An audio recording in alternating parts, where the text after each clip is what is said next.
Good morning, good afternoon, good evening, wherever you are in the world. Thank you for joining me for this week's edition of the SMIE Consulting Midweek Roundup. It's Wednesday, August 13th, 2025, and today we're going to be answering three questions we've been hearing from international educators over the last 7 days. And as we do each week here on the Roundup, we take the questions we ask here on Wednesday afternoon from our newsletter that comes out on Monday morning at about 8:30 to 9 a.m. Eastern Time. And that newsletter is called All the SMIE News Fit to Share. And it's a compilation of social media, AI, webinars, data reports, how social media is being used in international education, cover anything in the online ed tech space. In the first section, we have a U.S. roundup that talks about all the big news, executive orders, latest reports on data, on anything from challenges in the courts to new court cases, whatever it might be, that's covered in the U.S. roundup. Then importantly, a solution central where we give our hot takes on some either interesting articles or thoughts on ways we can change how we do what we do in international education here in the U.S. And then finally, we look at a global roundup of what's happening in other destinations around the world who are anxiously looking to expand their international student recruitment efforts. And each of these sections it's a quick 5-10 minute read max every week, gives you our hot takes on the issues of the day. And then here on Wednesday, we look at some of those themes that we've seen generated in those news stories each week, and we go next level deep with how those news stories, the questions we ask, how we might mold how we do what we do and how we recruit based on what's happening in the wider world. So the newsletter itself is available in two different formats. One is an email version that you can get in your inbox every Monday at 9 a.m. Eastern. You can subscribe to that on our website at smieconsulting.org/subscribe. Go down to the subscribe button and then you can subscribe after entering your details. If you prefer to get your international ed news via LinkedIn. There's a LinkedIn newsletter version, same content, just a half hour earlier. Every week you'll get that in your LinkedIn notifications coming out about 8:30. So those two links will be in the chat, and feel free to capture those and make sure that you're able to pass those along to your colleagues who might need it. Those newsletter content, I've heard folks share that they've passed it along to their staff every week for helping them get a better grip on what's going on in international education around the world and here in the U.S. So we appreciate those of you who share with your staff.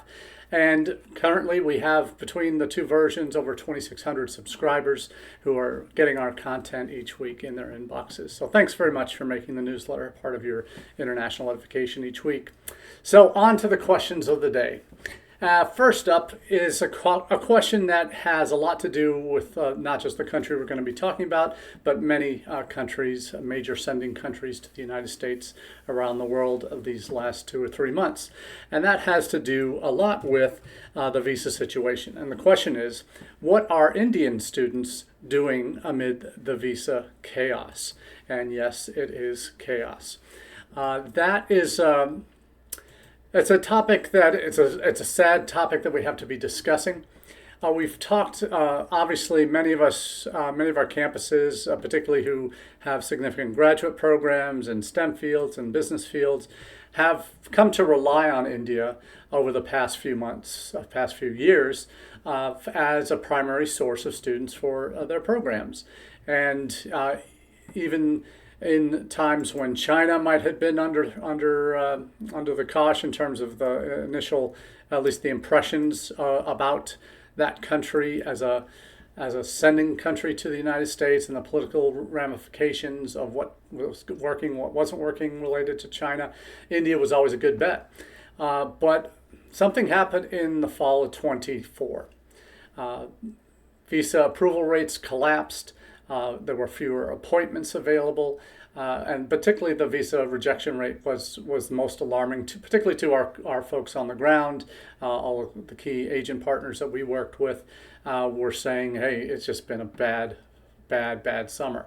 And that led to a downturn in interest in Indian students for the spring, and we've seen a knock-on effect this fall. We've also seen this fall the complicated factors that the Trump administration has laid at our feet, with everything from the SEVIS terminations earlier in the spring to current students, to the addition of social media vetting to the requirements for all in-person interviews and all applicants for non-immigrant student visa and non-immigrant visas in general, and particularly students. There's the confusion over what that meant. Even though the questions have been on the DS-160 since the first Trump administration, there was doubts about what do they have to do to be vetted. Do they just put their handles down, or do now the situation is they have to make all their profiles set to public, so that anyone could go onto Instagram or Facebook or Twitter or X, whatever it is, to search that person's handle to find out what they've said. And the fact that there's still some questions about whether that is being done on the spot or whether some of the vetting is being done beforehand. And if you're asking a consular officer to vet every student that they're meeting individually, that seems like a colossal waste of time.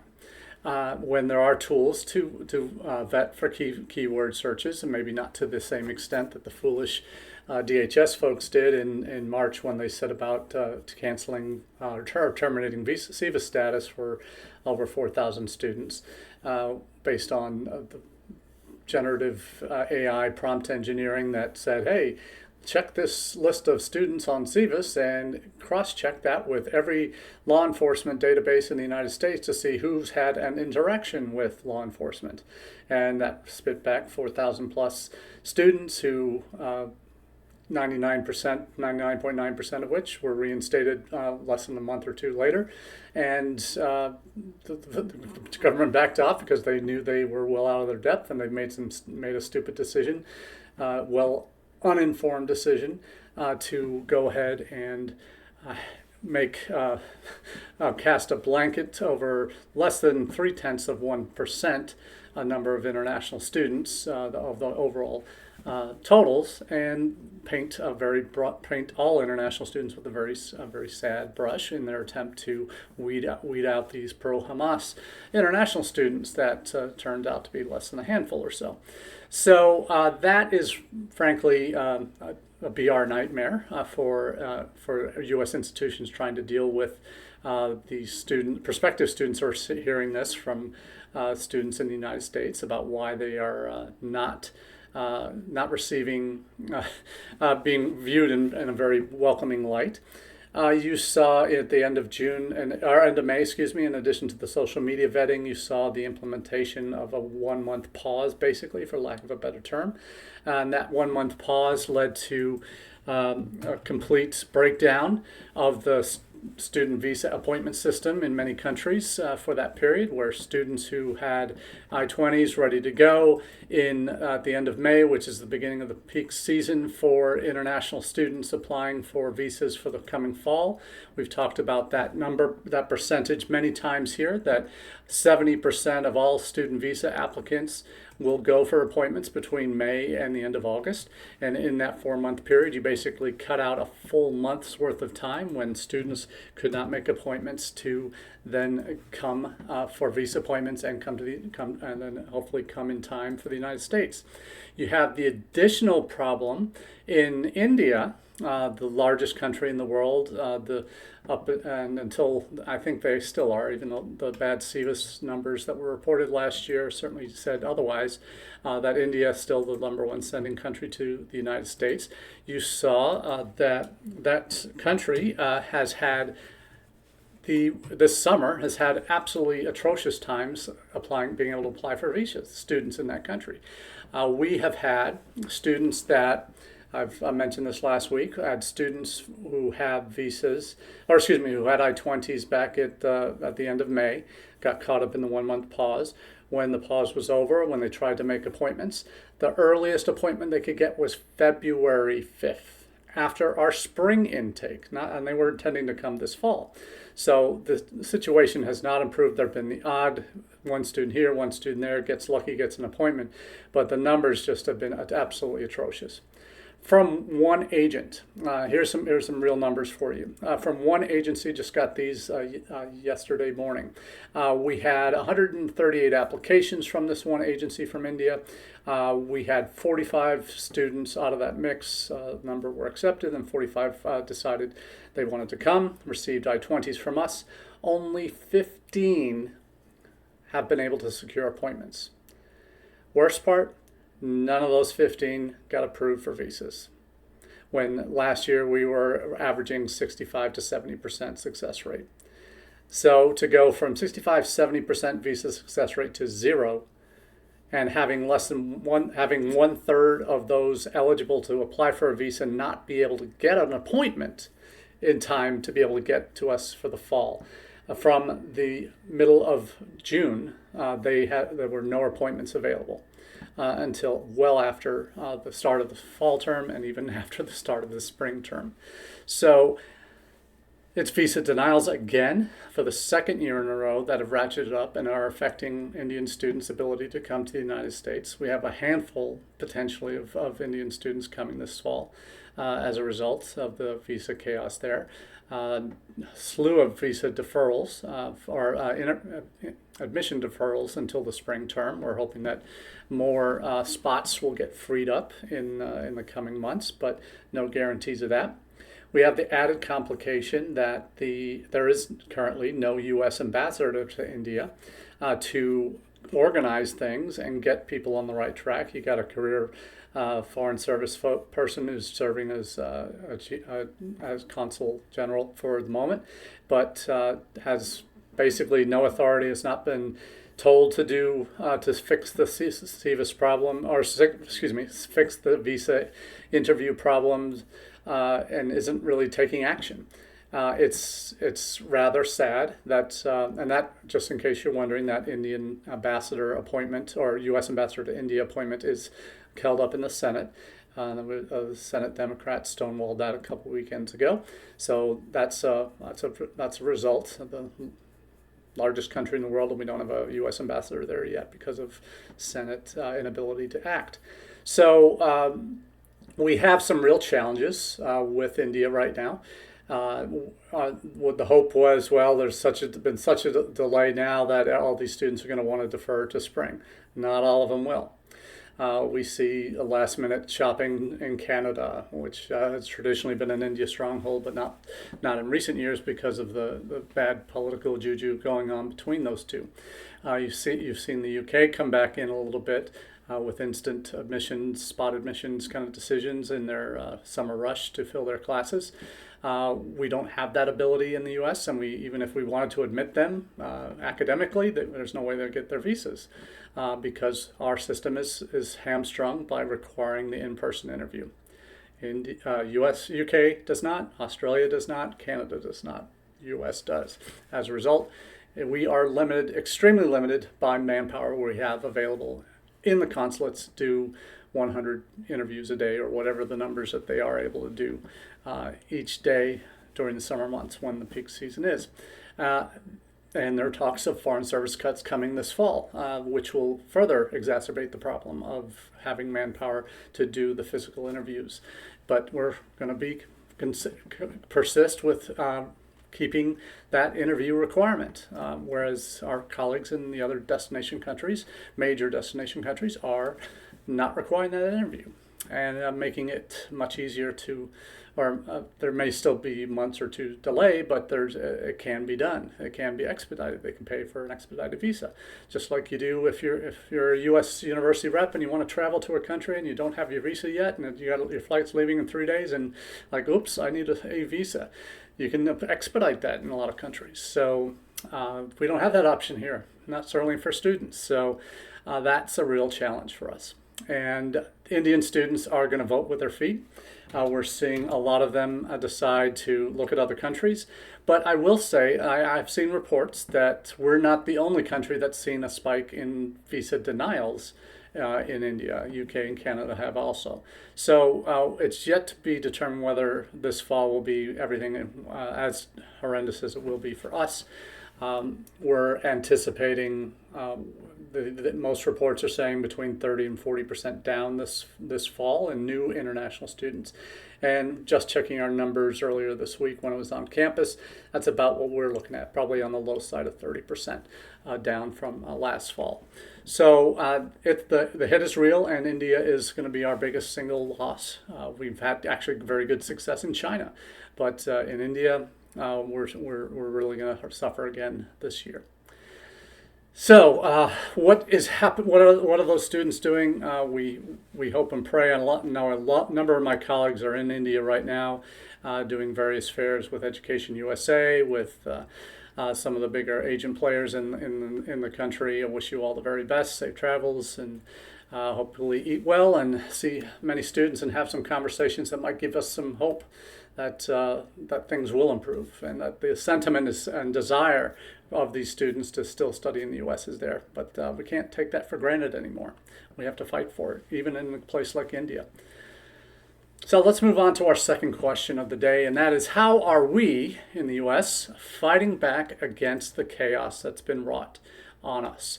And it's no overstatement to say chaos. I've been talking about this administration's chaos theory of governance since February, March, when every indication was that it looked like there was going to be, here comes a new policy, and then here come the CVIS terminations, and here come, we've heard about these travel bans coming, and we've hear all these other things about social media vetting, and we heard last Friday about late on Friday about the reintroduction of the policy that they didn't get across the line in the first Trump administration to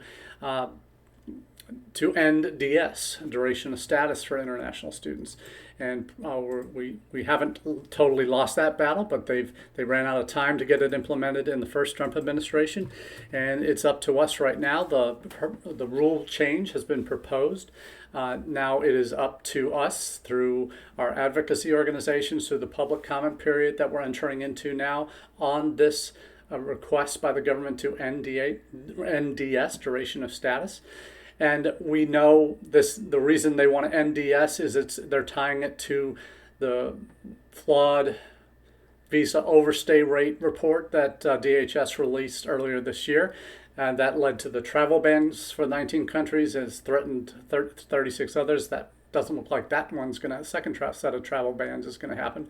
But it's based on that visa overstay report, which is based on poor data and incorrect data. And we know international students, their visa has nothing to do with their status as a student, right? The visa is the key that unlocks the door that allows them to come back in. Has nothing to do with their ability to stay, unless Marco Rubio terminates a visa or revokes a visa. Then they have to, if there's some kind of, and then it's immigration proceedings to get to that point for deportation. But the visa itself is not the only thing that is not the thing that governs a student's status. And this is part of, I know a number of my colleagues are already commenting on this through the DHS portal and the public commentary for this, is that, hey, duration of status means that a student who stays in the United States is good for as long as they've maintained their student status. And the talk is it's going to be a 4-year limit on all visas. So a student who needs an extra semester or an extra year to finish their bachelor's degree, or a student who comes in to start a PhD program has to finish in 4 years, and if they need an extra year or two to finish, they have to go out and renew. Or are they going to suddenly create a renewal process from within the United States? There are so many unanswered questions about this, and once again, an ill-conceived policy decision or proposed regulation. It's not official yet, officially the way, but it will complicate our lives incredibly.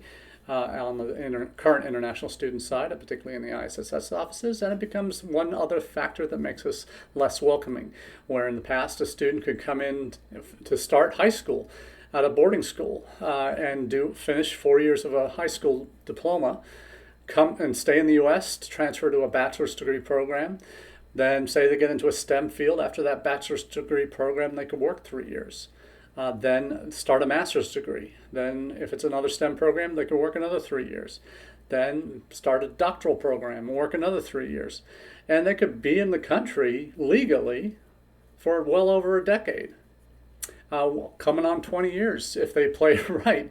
And that's all within the DS policy of allowing them to legally stay in the country as long as they maintain their student status. And remembering OPT is a part of, and STEM OPT are part of that status. So how are we fighting back against this chaos? And we talk about that in a number of different ways. And there are 3 articles I'll share today. First is from NBC News.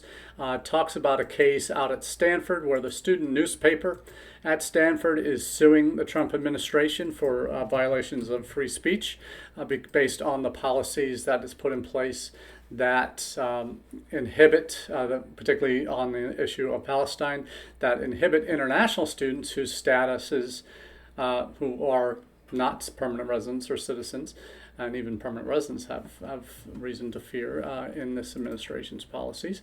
But they're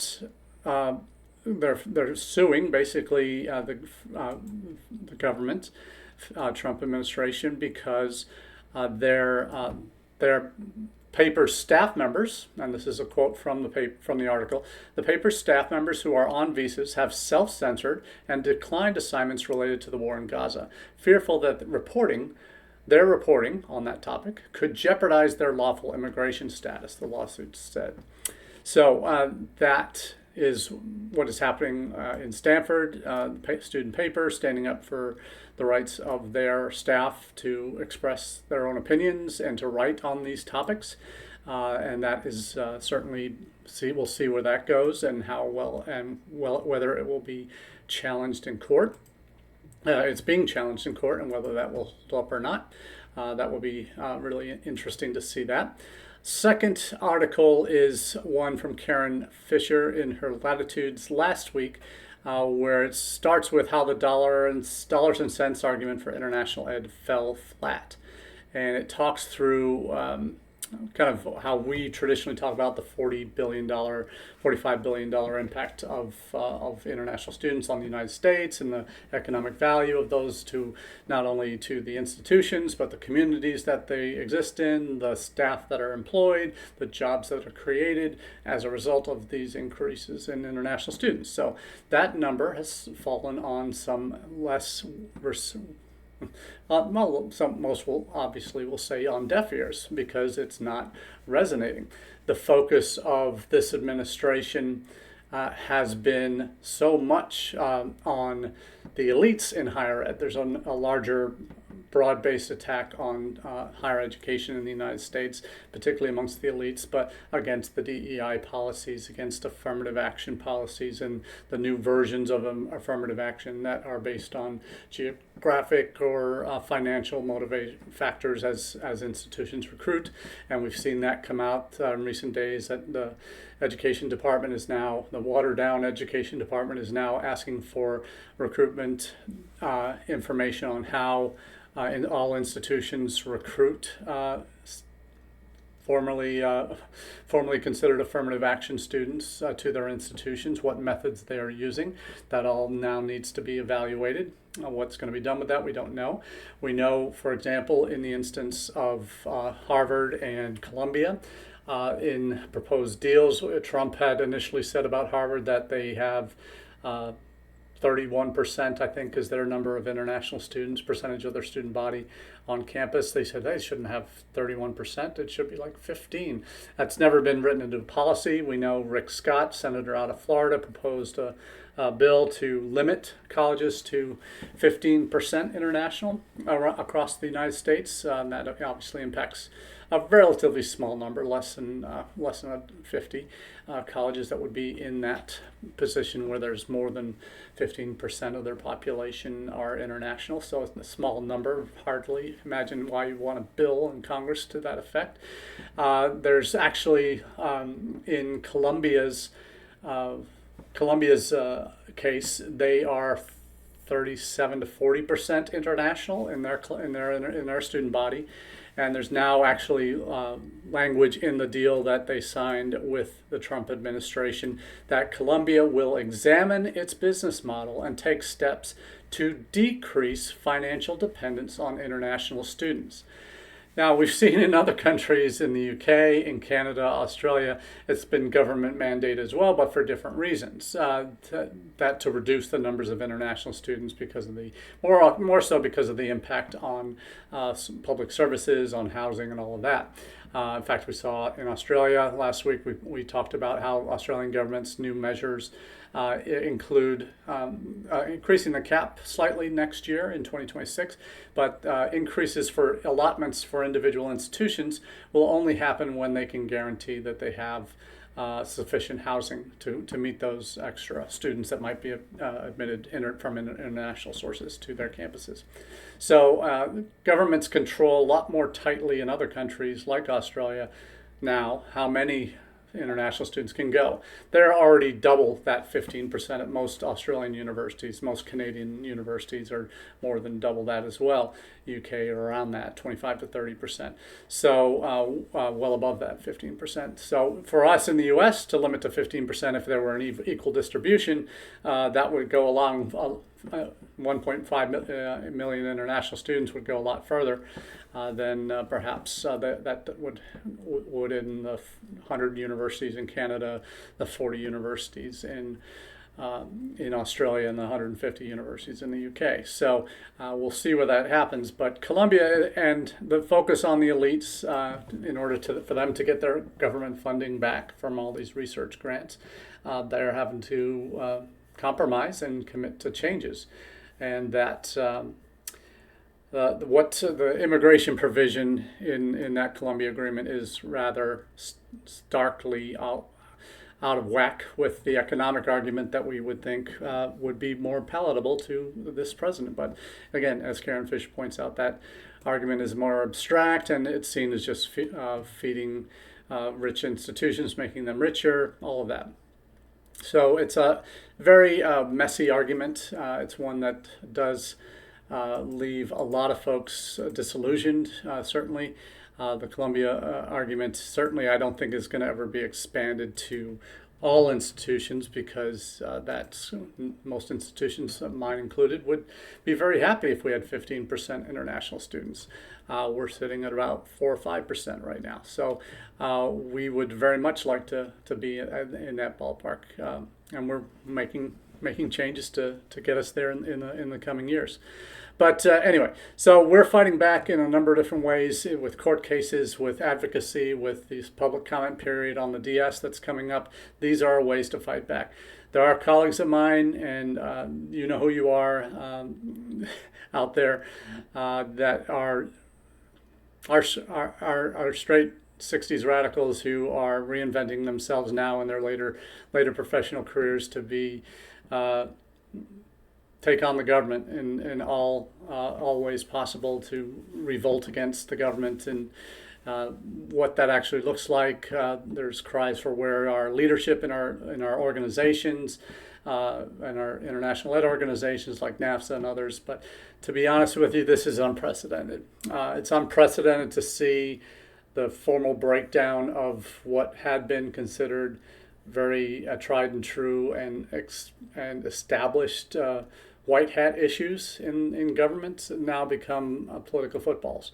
It's very sad that it's gotten to this, and there's a lot of us who've been in the game for a while who would like the system to still work and still have faith in our checks and balances in our government, and there's still hope for that, and our ability to raise our voices in appropriate ways to on issues like these. The protests have fallen on deaf ears with, frankly, with this administration. They laugh those off. That doesn't mean anything to them. That's never going to move the needle. We need to find that way that does move the needle. We thought it was straight economics would do it, but it's not. Doesn't have as significant an impact. Will the fall numbers and the negative reports that will lead to? Certainly, we see other countries who are dealing with our situation, where they have declining population, domestic populations.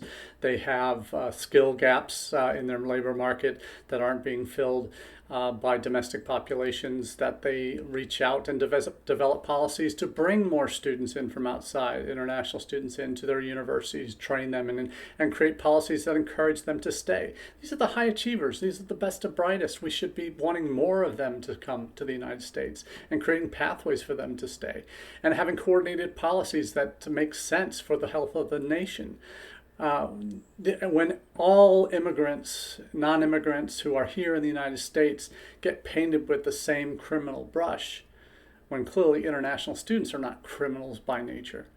They've gone through the most strict vetting process to get into this country in the first place. They're under the strictest monitoring program that there is for any non-immigrant visa holder in the United States.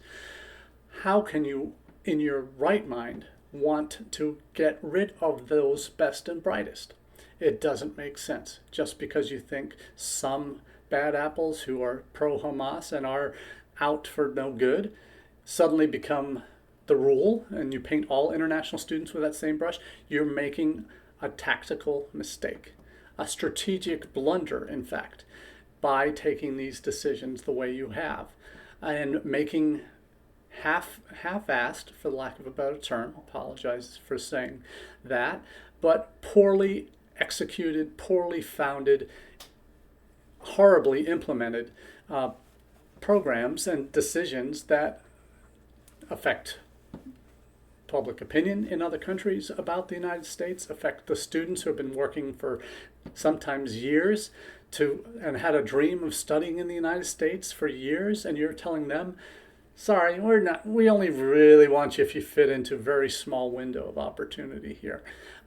That's just bad PR and does not serve this country well. That's how we fight back, through reason. And some of my colleagues will say reason doesn't work with this president. Well, there are people in his administration who might listen, and that we hope to find who those people are who have the ear. And our advocacy folks who are on the Hill, who are in the halls of Congress, who are in talking with our State Department folks, talking with other government officials who have decisions, have the ear of the president. We need a counterbalance to Stephen Miller. He's clearly an evil presence in that White House. He is the antithesis of everything we believe in international education. And until we have something that can counterbalance that influence and hopefully overtake it, we are losing that battle. And that's where we are. And in terms of the last question of the day, is TNE a luxury or a necessity for U.S. colleges? For those of you who aren't familiar, TNE, transnational education, we do talk about that, certainly in the newsletter almost weekly. And here on the Roundup, occasionally we mention the value of TNE and how well other countries, particularly the UK and Australia, have been doing TNE for years. We know for a fact the last 2 years the UK has granted more degrees to international students taking courses outside of the UK than they have inside the UK through their transnational efforts. Transnational education efforts can be one of three different models. One where a university builds their own campus somewhere in another country, delivers their degree experiences in person.